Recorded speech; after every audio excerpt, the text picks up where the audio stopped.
To be honest with you, I was never a fan of Schnitzel. It always felt one-dimensional and lackluster. This was until my mother-in-law made me this version. I've never looked back. Stuffed with Gouda or Gouda and pastrami, it transforms the Schnitzel into something truly special. Schnitzel beef is often tough as lower grades of beef are used. This problem is multiplied by the fact that Schnitzel needs to be cooked relatively quickly. The solution is simple: tenderization. Smashing ingredients seems to be a running theme here at 8 in Media. The stuffing can be adjusted accordingly. All you need is a great melting cheese. We use Gouda and smoked and cured meat. Pastrami adds a unique flavour owing to the smoke, pepper and tang of the coriander. For the crumbing, you simply can't go past Panko breadcrumbs. The crumbs absorb less oil and butter during cooking and are therefore not only healthier but lighter, producing a crunchier exterior. To accompany the stuffed Schnitzel is its friend the smashed cucumber salad, again with the theme. To some, smashing cucumbers seems like an unnecessary gimmick, but trust us, smashing them allows for the fantastic Asian dressing to seep in. It also creates unique textures. Think of it as mouthfeelology. Now, onto the recipe. First, we'll start with the cucumber salad. English cucumbers are the best. We learnt during our research for this video that they were bred specifically to reduce undesirable traits, such as a tough exterior skin, large seeds, and bitterness that can often plague its cousins. Crush the cucumber using a large flat utensil.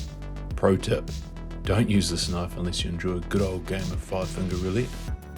A large cleaver would be safer and better suited to the job. Next, cut the smashed cucumber lengthways into quarters and then into 1-inch chunks. Place into a large bowl. Add 1 teaspoon of minced garlic. You can add more or less as desired. The raw garlic will mellow after we add the dressing. Stir until the garlic is thoroughly combined.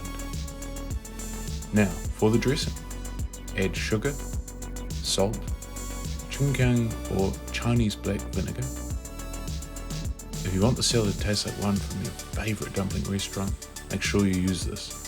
It's deeply coloured, almost fruity, and adds wonderful umami richness. Finally, fish sauce, soy sauce, and mix until well combined.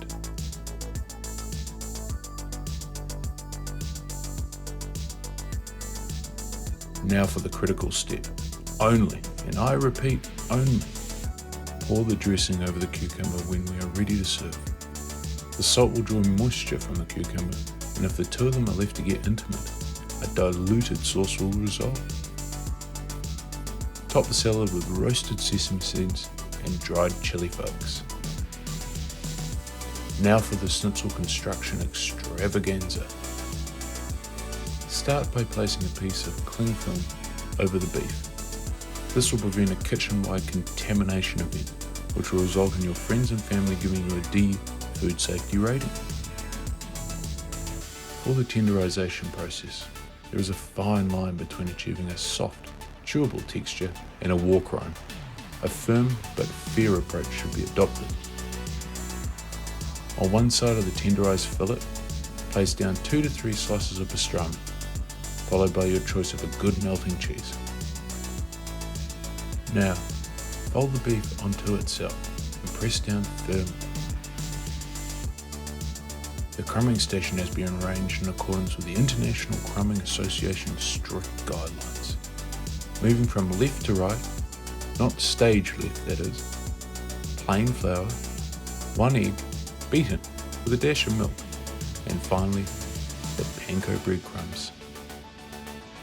Ideally use the two-handed crumbing method, where one hand places the meat in the flour, egg, and finally breadcrumbs, whilst the other coats and presses with the flour and breadcrumbs. If this is too technical, don't worry. We went down the crumbed fingers route as well.